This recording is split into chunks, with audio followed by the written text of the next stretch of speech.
to lose. He willed us to win, and that's what your point guard needs to do. And I've said it from the very beginning. Melvin has it. You know, he's competitive. He makes big shots, makes big plays. And the guy to the left, Leger, played extremely well, made some shots. And we found a way to win. You know, it wasn't pretty. And as I told the guys in the locker room, it's life. You know, life's not going to be easy. You got to deal with adversity, and you got to bounce back. And we certainly did that today. Thank you, Coach. We'll take questions for the student athletes. Please raise your hand, and we'll get you the mic. There's one on each side. Please, before asking your question, state your name and affiliation and direct which student athlete the question is to. We'll start right here in the front.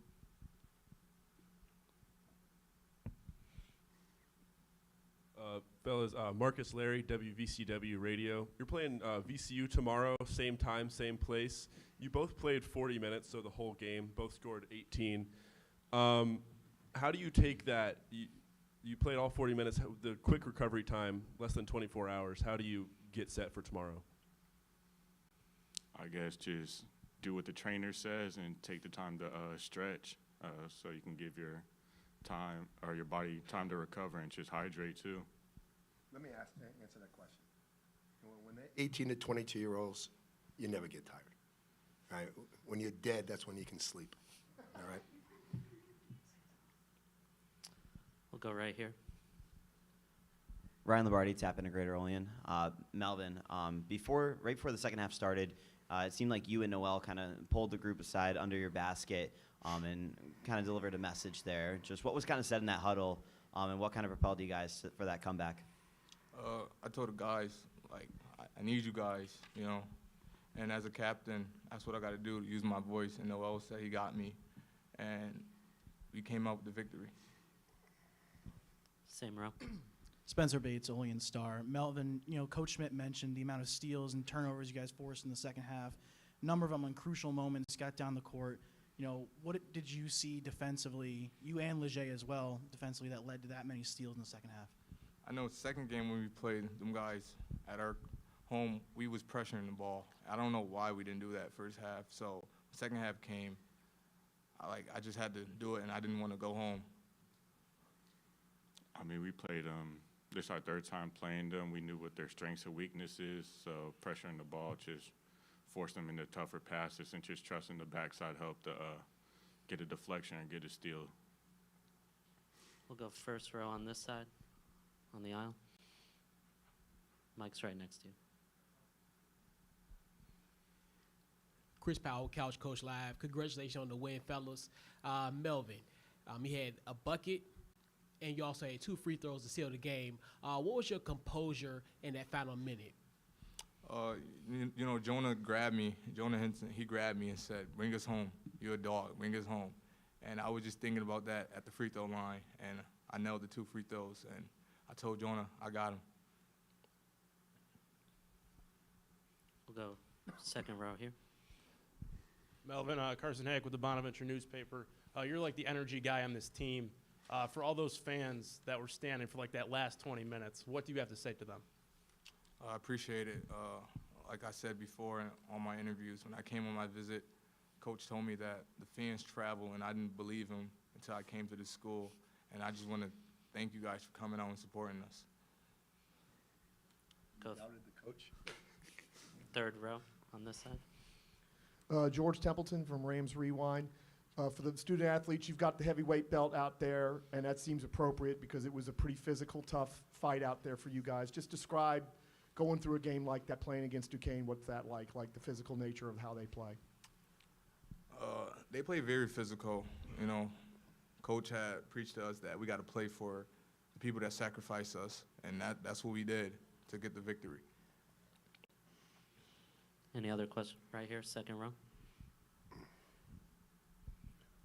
Will Nunn with the Bonaventure newspaper. Melvin, you seem to be a little shaken up late in the second half with your wrist to your hand. Yeah. How you feeling now? I mean, got to fight through it, you know. He doesn't use his left hand anyways. Yeah, but all I need to take is a hot shower, then my body should be good for tomorrow. Any other questions for the student athletes? All right, you guys are good to go. Thank you very much. We'll see you tomorrow.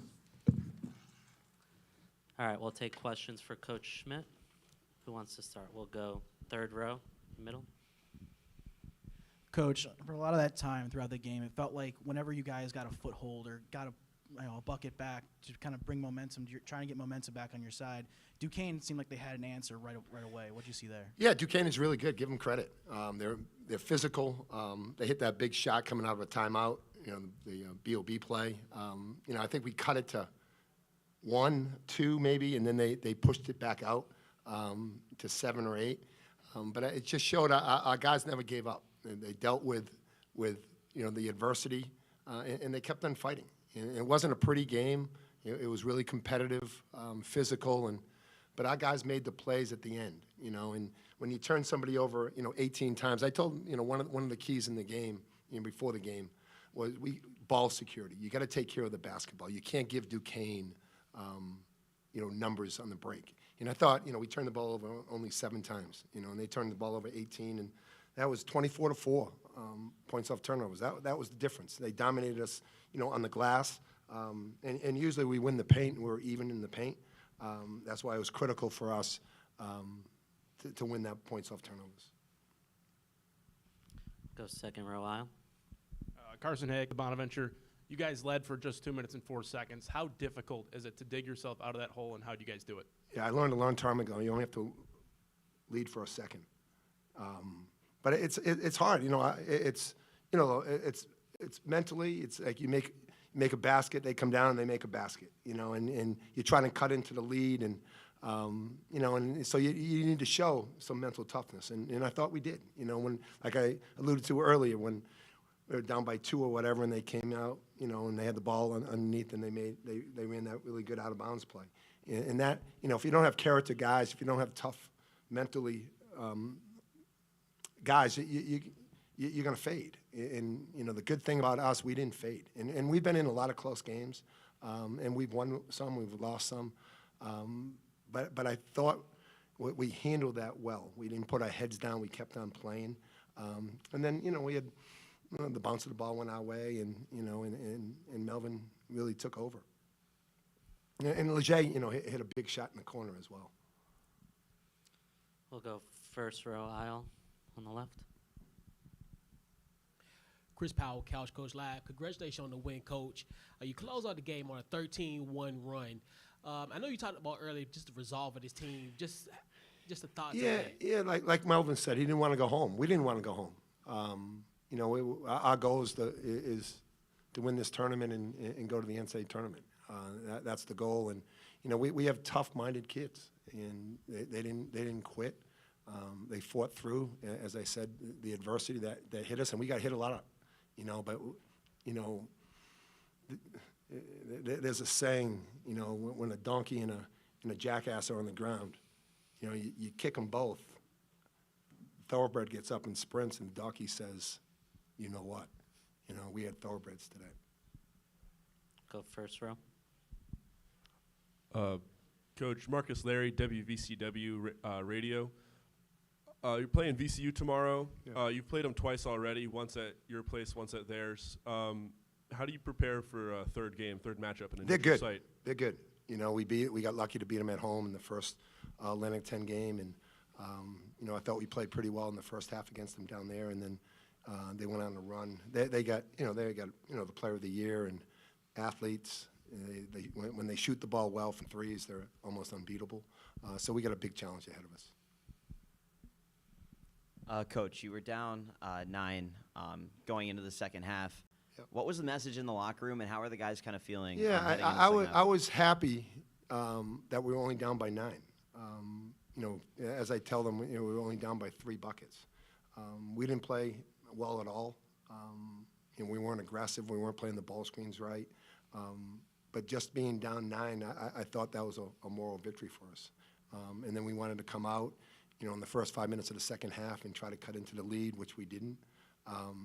But like I said, we found a way, and we were led by our point guard. We'll take one more, third row middle. Joe Szymanski by George. Coach, talk about Noah Belango off the bench. Only 3 points, but he provided 3 assists, provided over 50 minutes a game. Yeah, that's, Chance got in foul trouble. you know, and Jonah wasn't shooting the ball great, you know, so we went to the bench and, you know, he hit his first shot. I thought he defended better. You know, he knows how to play. He has skills. And, you know, there's room for improvement. But I thought he gave us a lift. And that's what we need from guys coming off the bench. It's not necessarily, you know, coming off and having to get 15, 20 points. But, you know, as you said, 3 assists, play, you know, hit an open jump shot, you know, get a couple rebounds. I thought he was a plus for us. Thank you, Coach. We'll see You're you welcome. tomorrow. Thanks, guys.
By head coach Drew Joyce and student athletes Trey Dinkins and Maximus Edwards. We're going to go right to questions for the student athletes. So if you have a question, please raise your hand and we'll get you the mic. Who would like to start? We'll go second row, middle. Please address who your question is to and say your name and affiliation. This one's for Max. I'm Jack Morgan, DSTV. And Max, you got things going in the second half. You had 12 second half points. What kind of led to that sharp start to the second frame?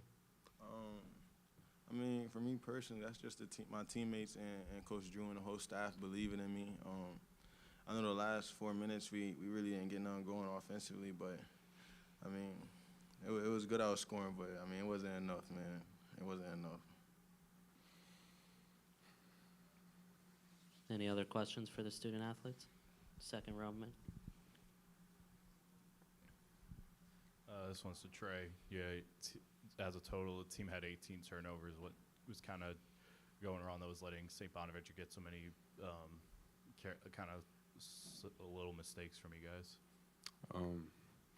I just say obviously it's a big part of me. Just taking care of the ball, being sound, being poised. We did get a little lackadaisical a little bit. I think it's in the second half, but I'm just overall proud of the effort that we brought. We played hard. The guys fought. We played for one another. That's what matters at the end of the day. We're all going to make mistakes. Nobody's perfect, but I'm just proud of what we did. Anything else? Okay, you guys are good to go. Thank you. Sorry. Okay, Don't leave me up here. We'll take questions for Coach. Please raise your hand. Second row.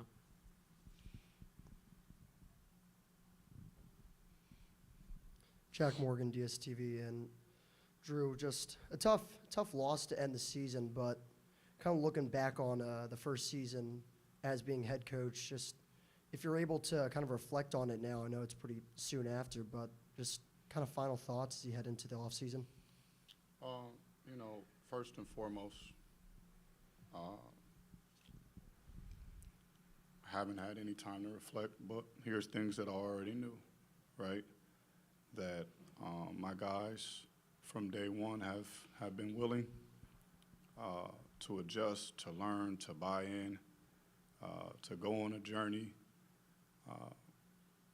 where you don't know how it's going to turn out. You don't know how this thing is going to play out for yourself. And no team does, right? You have your aspirations, you have your goals, but meanwhile, step by step, you battle challenges, you battle adversity, and you got to figure out, is that journey worth it, right? Do you still have faith in it? And I commend each and every one on my roster and my program because they had unbelievable faith. Because there were many times, and I've been around a lot of teams and a lot of basketball.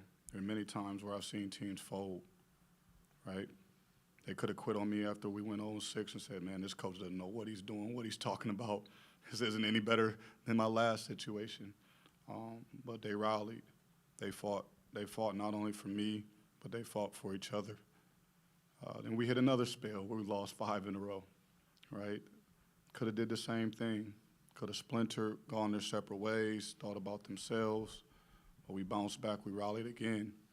And then I look at the game today, and we were locked in, right? It's unfortunate the outcome isn't in our favor.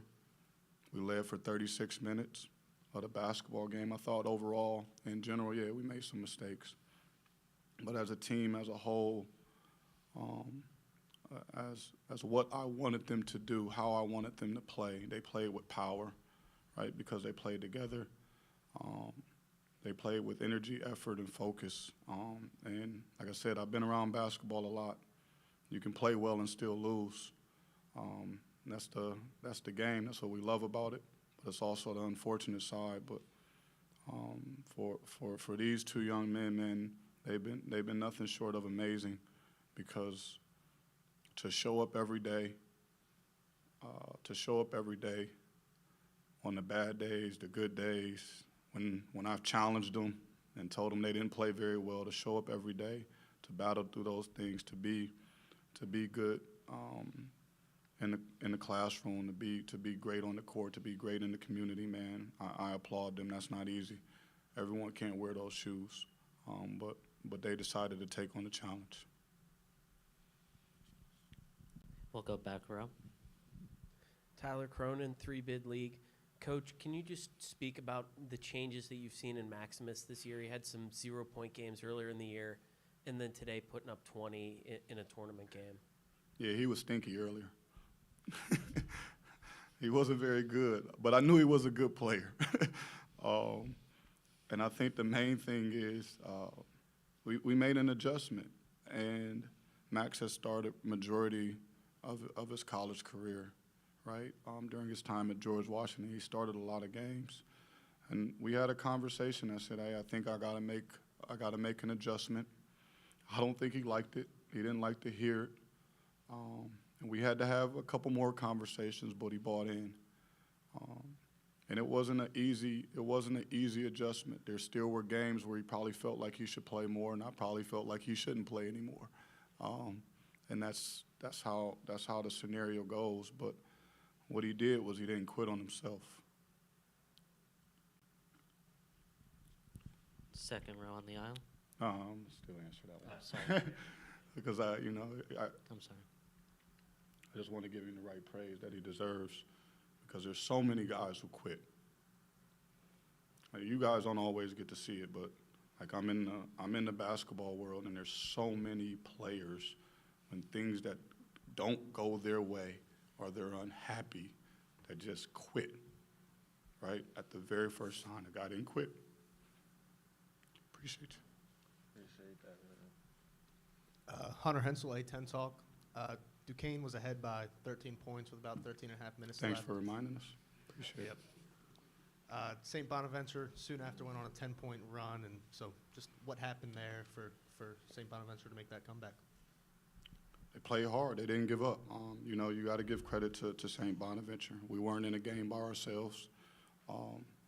They started to make some plays. I think defensively, they triggered things with their defense. If you look at the box score, There's 24 points from them off of turnovers, and I think that's where a lot of their play allowed them to find their rhythm. And then they made some key shots, right? LaJay Jones, he got some good catch-and-shoot threes, which were right in his wheelhouse. Now Hinton threw up a Hail Mary, but it went in, and that's how it goes sometimes. And we still had our chances. Even though they went on that run, we were still able to push back. But we fell short today. We fell short. That's just the outcome. First row. Hi, Nick Farnball here with Duquesne Student Television. I know this is probably not how you wanted the season to end, but is there any sort of like positives or something good you could possibly take away going in to the off season? Yeah, I think the biggest thing as a coach, it can go two ways, right? A team can walk out on you and you lose a team, right? Or you got guys that are willing to fight for you. So I believe I have a room of guys that are willing to fight for me. We didn't lose our way. We stayed with our focus. We stayed together. So ultimately, that's a lot to take into next season. We just got to continue to grow. We have to continue to grow. Not only them, like I said, I always challenge my players to get better. I'm gonna get better myself, right? I'm not a finished product, nor do I want to be at any certain time. I just want to keep improving, and that's what we'll do. That's what we'll carry. We'll carry that momentum of trying to grow, trying to get better into the off season. Take the last one here in the second row. Tristan Freeman, Bustin' Brackets. Coach, I know it's undecided on whether or not Trey Dinkins will come back for another year, but if this was his last game in the Duke uniform, can you just talk about the impact he's had on you guys in this past year? If this was his last game, he's another guy that didn't quit. I challenged him. I didn't start Trey the first couple games. I sat his butt on the bench because I thought he was stinky too. Right? He wasn't practicing at the level that he needed to. So I wasn't going to reward him just with a starting position. He had to fight for it.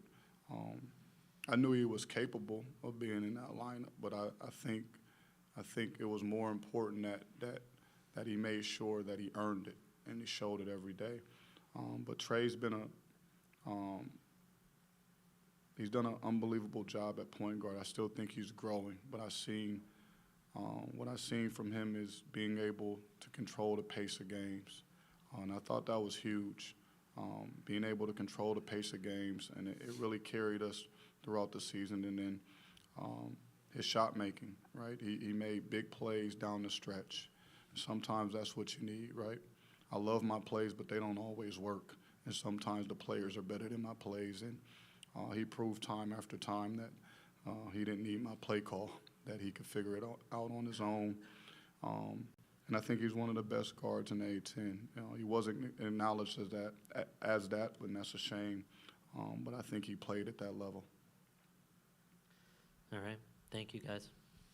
Thank you. Thank you.